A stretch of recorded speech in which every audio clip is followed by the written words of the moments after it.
ಕೇಳಿರಿ ಕೇಳಿರಿ ಶಿವವಚನ, ಕೇಳಿರಿ ಕೇಳಿರಿ ಗುರುವಚನ, ಕೇಳಿರಿ ಕೇಳಿರಿ ಶಿವವಚನ, ಕೇಳಿರಿ ಕೇಳಿರಿ ಗುರುವಚನ. ಪುರಾತರ ವಚನಾನುಭವ ಕೇಳಿ ಬದುಕಿರಯ್ಯ. ಕೇಳಿದ ಸದ್ಭಕ್ತರೆಲ್ಲರೂ ಕೃತಾರ್ಥರಪ್ಪರು. ತನು ಕರಗಿ ಮನ ಕೊರಗಿ ಭಾವ ಬೆಚ್ಚದು, ತನು ಕರಗಿ ಮನ ಕೊರಗಿ ಭಾವ ಬೆಚ್ಚದು. ಅಹಂಕಾರ ಬಳಿದು ಶರಣರ ಅನುಭಾವವ ಕೇಳಿದಡೆ, ಅಹಂಕಾರ ಬಳಿದು ಶರಣರ ಅನುಭಾವವ ಕೇಳಿದಡೆ.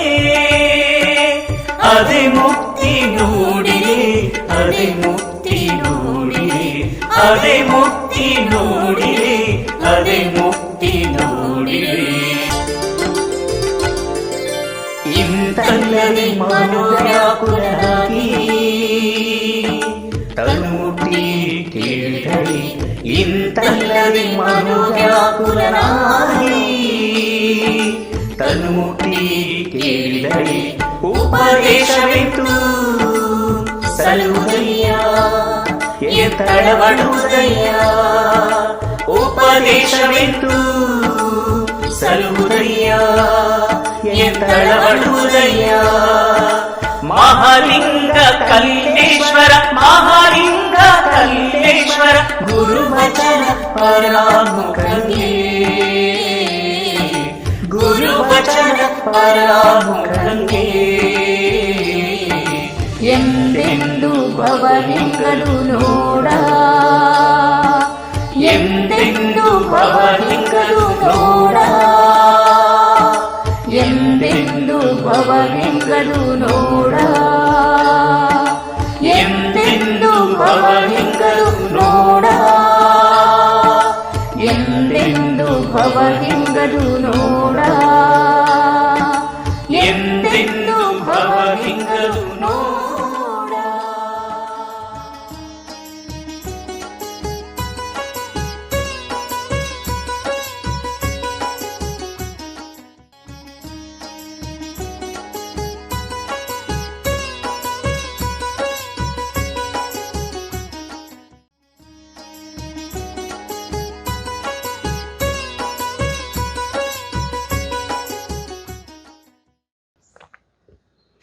ಆದಂತೆ ಆಗಲಿ, ಮಾದಂತೆ ಮಾಡಲಿ ಎನ್ನಲಾಗದು. ನೇಮದಾತಂಗೆ ಛಲ ಬೇಕು, ಛಲ ಬೇಕು. ಹಿಡಿದುದ ಬಿಡಲಾಗದಯ್ಯ. ಪುಲಿಗೆರೆಯ ವರದ ಸೋಮನಾಥನು ಮನ ಮುಟ್ಟಿದ ಧೀರಂಗಲ್ಲದೆ ಸೋಲುವನಲ್ಲ.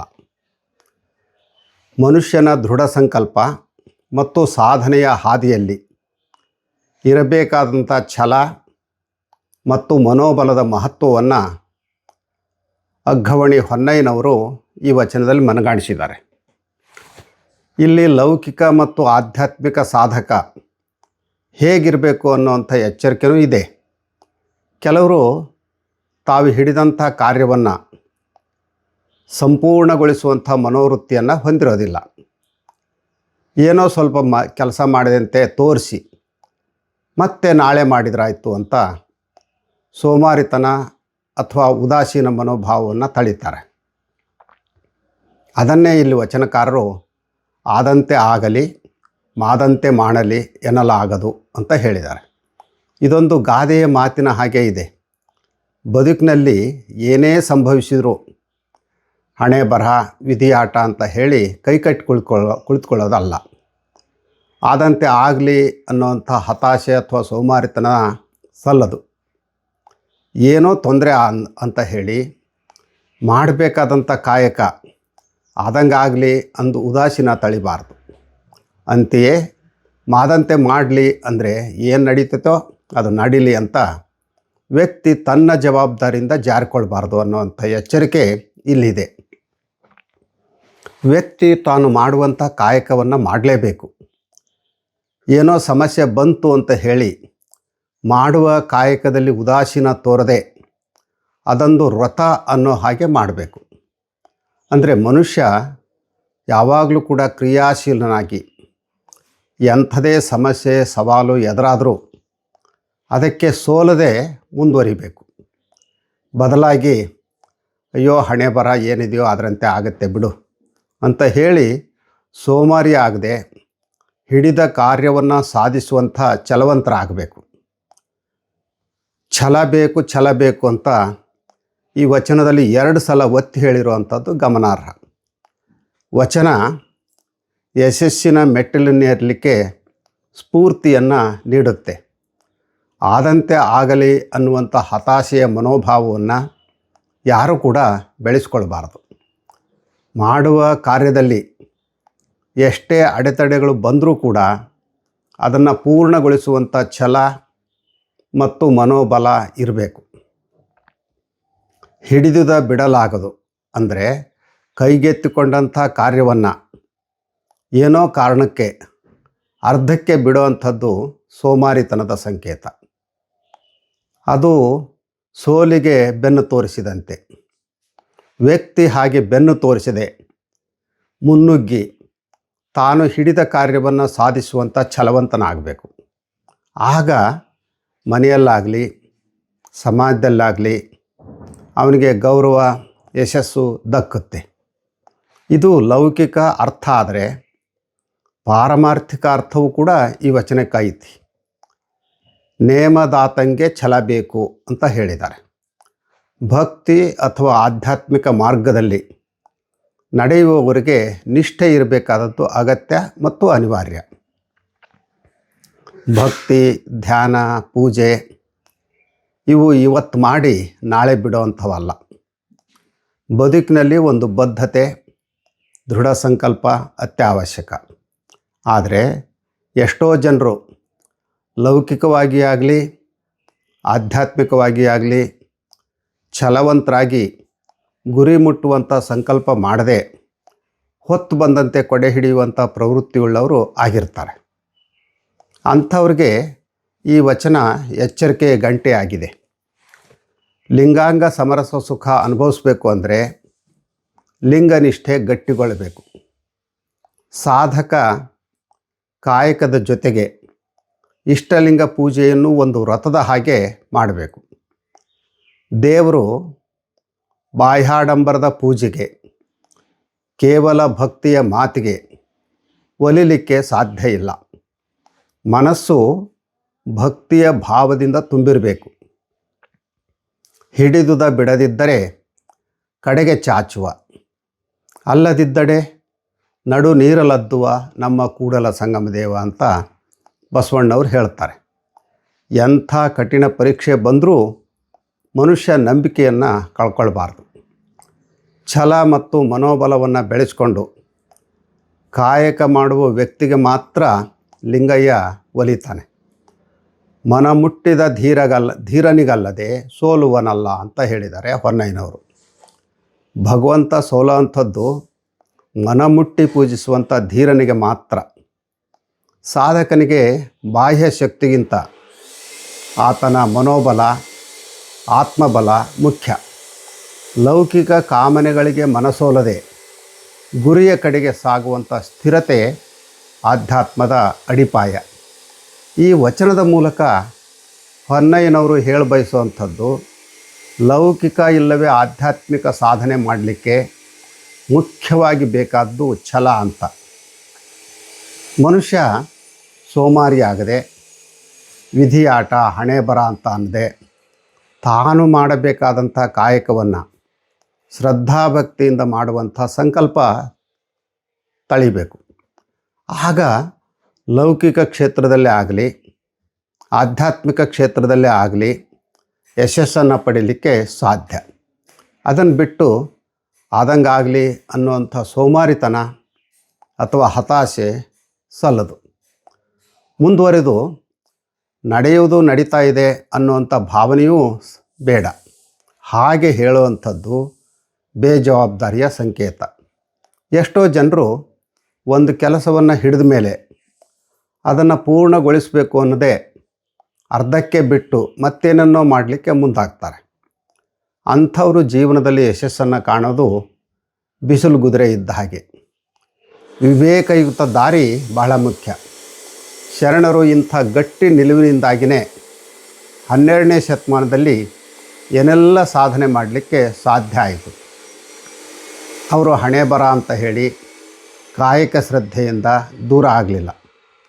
ಅವರ ಬದುಕು ಚೇತೋಹಾರಿಯಾಗಿದ್ದು ಅವರ ಕಾಯಕ ಶ್ರದ್ಧೆ, ದಾಸೋಹ ಪ್ರಜ್ಞೆ ಮತ್ತು ಇಷ್ಟಲಿಂಗ ನಿಷ್ಠೆಯ ಕಾರಣದಿಂದ.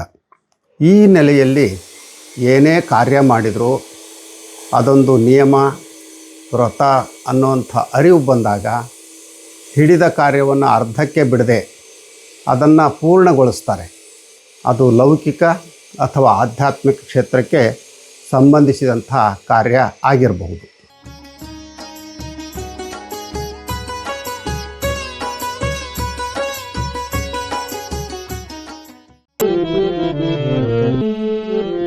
ಮಾದಂತೆ ಮಾಡಲಿ ಎನ್ನಲಾಗದು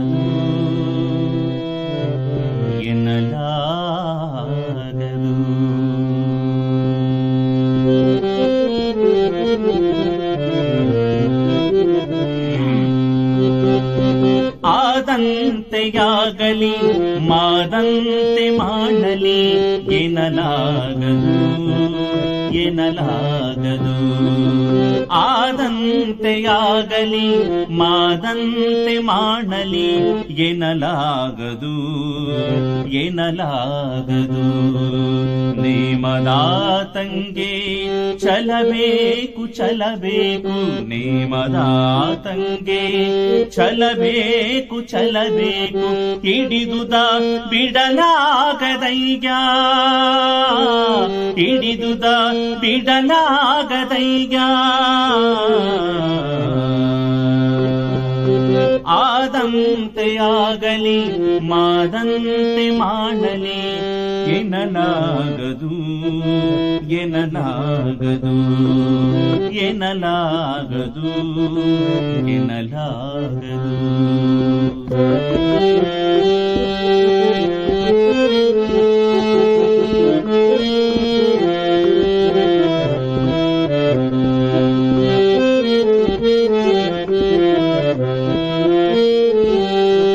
ಹುಲಿಗೆರೆಯ ವರದ ಸೋಮನಾಥನು ಹುಲಿಗೆರೆಯ ವರದ ಸೋಮನಾಥನು ಮನ ಮುಟ್ಟಿದ ಧೀರಂಗಲ್ಲದೆ ಸೋಲುವನಲ್ಲ ಹುಲಿಗೆರೆಯ ವರದ ಸೋಮನಾಥನು ಹುಲಿಗೆರೆಯ ವರದ ಸೋಮನಾಥನು ಮನ ಮುಟ್ಟಿದ ಧೀರಂಗಲ್ಲದೆ ಸೋಲುವನಲ್ಲ ಮನ ಮುಟ್ಟಿದ ಧೀರಂಗಲ್ಲದೆ ಸೋಲುವನಲ್ಲ ಆದಂತೆಯಾಗಲಿ ಮಾದಂತೆ ಮಾಡಲಿ ಎನ್ನಲಾಗದು ನೇಮದಾತಂಗೆ ಚಲಬೇಕು ಹಿಡಿದುದ ಬಿಡಲಾಗದಯ್ಯ ಹಿಡಿದುದ ಬಿಡಲಾಗದಯ್ಯ ಆದಂತೆಯಾಗಲಿ ಮಾದಂತೆ ಮಾಡಲಿ ಆದಂತೆ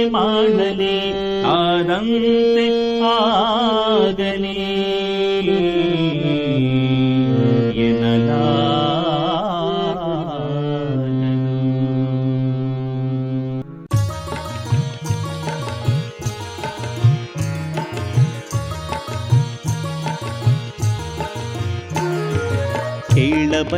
ಕೇಳ ಬನ್ನಿ ವಚನ ಸಂದೇಶ ಕೇಳ ಬನ್ನಿ ವಚನ ಸಂದೇಶ ಬಸವಾದಿ ಶರಣರ ಜೀವನ ಸಂದೇಶ ಬಸವಾದಿ ಶರಣರ ಜೀವನ ಸಂದೇಶ ನಮ್ಮೆಲ್ಲರ ಬದುಕಿಗೆ ಬೆಳಕ ನೀವ ಸಂದೇಶ ನಮ್ಮೆಲ್ಲರ ಬದುಕಿಗೆ ಬೆಳಕ ನೀವ ಸಂದೇಶ ಅನುಭಾವಿಗಳ ಅನುಭಾವದ ಸಂದೇಶ ಅನುಭಾವಿಗಳ ಅನುಭಾವದ ಸಂದೇಶ ಅನುಭಾವಿಗಳ ಅನುಭಾವದ ಸಂದೇಶ ಅನುಭಾವಿಗಳ ಅನುಭಾವದ ಸಂದೇಶ